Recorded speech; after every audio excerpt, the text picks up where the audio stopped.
This might be the most claustrophobic nightmare in history.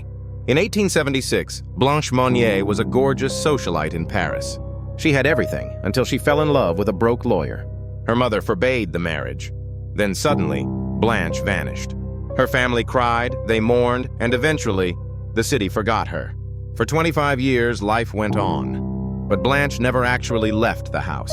In 1901, the police received an anonymous note about a dark secret in the Monnier mansion. They raided the house, smashed a padlock, and broke into the attic. The smell was so bad, officers famously vomited. There, on a rotted straw mattress, lay Blanche. She weighed just 55 pounds. She had been locked in total darkness, living among bugs and scraps of food for a quarter century, imprisoned by her own mother. Blanche was finally free, but her mind was broken.